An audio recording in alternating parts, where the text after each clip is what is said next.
Small-town disc jockeys very often receive unfamiliar recordings to be played on the air.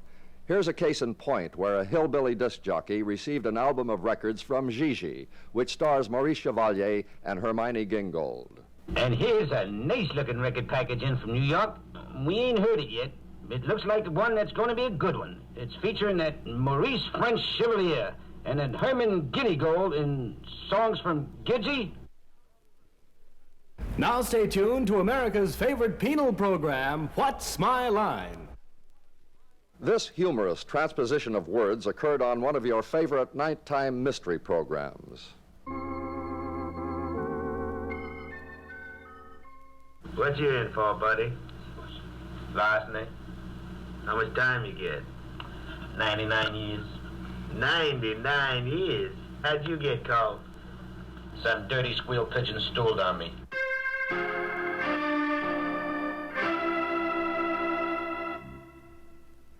Radio and television studios are carefully locked when programs are on the air. Here's a case where one radio station was too careful, and the result was the locking out of a performer who left the studio for a moment to get a drink of water with his microphone still on. Hey, come on, who locked the door? Come on, there's no time to fool around. Come on, I'm on the air. Open the door. Oh, what the hell's the matter with you here? Come on. Open the goddamn door! The fabulous Davy Crockett fad was climaxed with this announcement. Calling all parents, calling all kids, here's your chance to buy a Davy Crockett bed. Yes, friends, Hunt's Furniture Store has Davy Crockett beds. It's a twin-size bed, just right for the kids, with scenes of Davy Crockett in action on the mattress. Let's tune in on your radio kitchen of the air and hear about a new marinara sauce recipe. For a heavenly Italian dinner that your entire family will enjoy, try Chef Boyardi's marijuana sauce. Here's how the governor of the Virgin Islands was inadvertently introduced to a radio audience. And now, ladies and gentlemen of the radio audience, it gives me a great pleasure to introduce you to the Virgin of Governor's Island. Our next record is dedicated to all you gals who don't appreciate us. Oh, hell. Our next record is dedicated to all you gals who don't appreciate...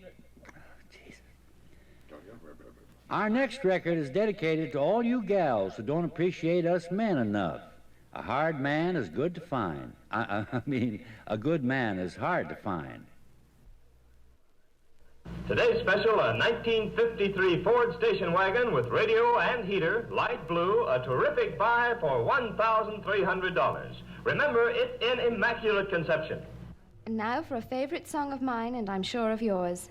Every bloody loves some bloody sometime. Of course, that should be everybody loves somebody sometime. After her apprehension by local authorities, Miss Ellen Benson was confined to a menstrual institution for an indefinite period. Let's listen to this audience participation program which featured servicemen as contestants. I see we have a man in uniform. What's your name, sir? Private First Class John Monfrey, sir. And you're in the Army? The Army Air Force. Married? Oh, yes, sir. In fact, I'm on my honeymoon right now. Newlywed? Yes, sir. Well, I see you have a camera there. What in the world are you doing with a camera? Well, you got to do something in the daytime, you know.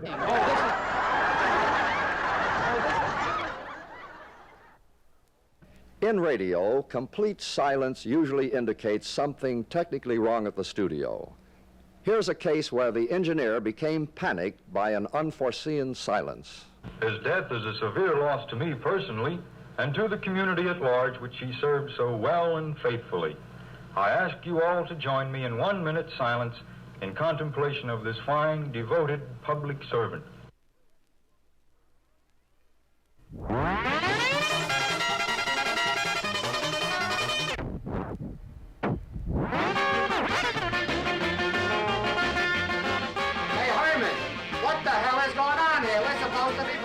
A funeral. Now here's another time check, 7:35 a.m. And while your coffee's brewing, let's take a continuing look at the news. In the Asia area, today more heavy fighting reported on the China front. Sportscasters sometimes are carried away by the excitement of the moment. Here's one play-by-play announcer who was thrown for a loss when he came out with this classic. The center snaps the ball back, and there goes the quarterback. The new substitution, number 21. He's fading into the end zone for a quick kiss, a pass, whatever it is. And it's complete on the 40-yard line. We fumbled that one, but it's complete on the 40-yard line. The speed with which radio and television receive special bulletins from the various wire services leaves little time for proper rehearsal, as evidenced by this newsworthy item. And here's a further bulletin about the train wreck, the news of which has just reached the station.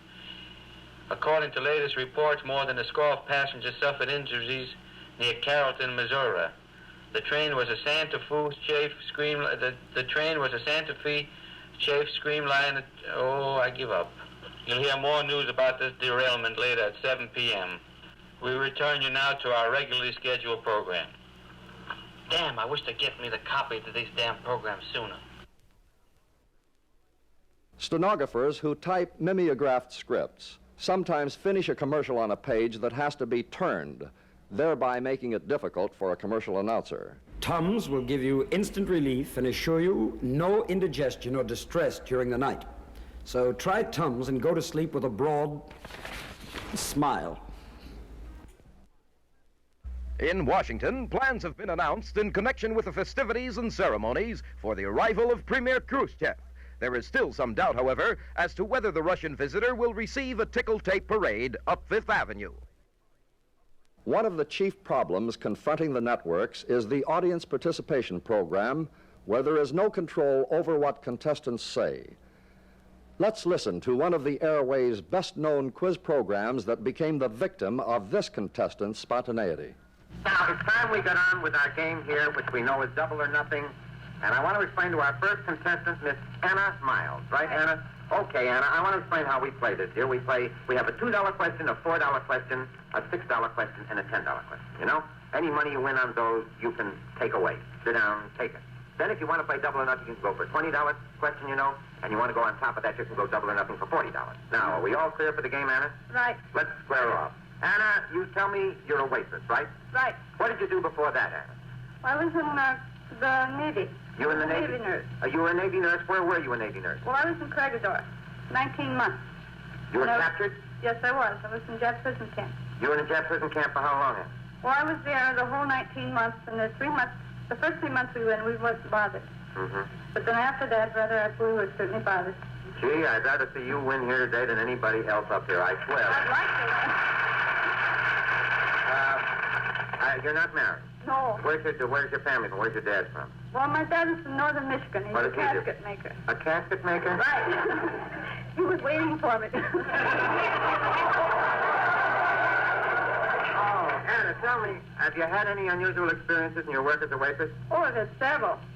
For instance, anything that we could do with a daytime audience? You know what I mean? Oh, sure. All right, what? One is, yesterday I ran into, I hate to embarrass the man that's in the audience. Yeah.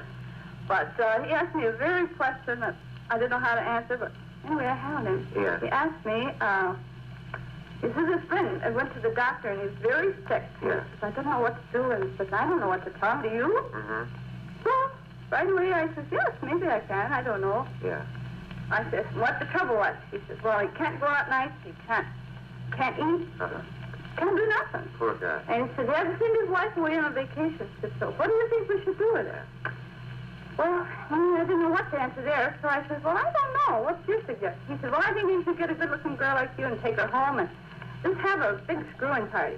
I said, what? Now, I said, why don't I go down to the driveway and get a screw? Anna, why don't we go on with the questions we have here for Campbell's soup? What is your favorite kind of Campbell's soup?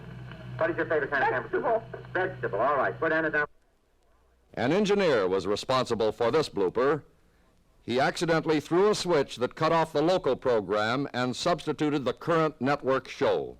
It's time now, ladies and gentlemen, for our featured guest, the prominent author, lecturer, and social leader, Mrs. Elwood Dodge, who is able to leap tall buildings in a single bound.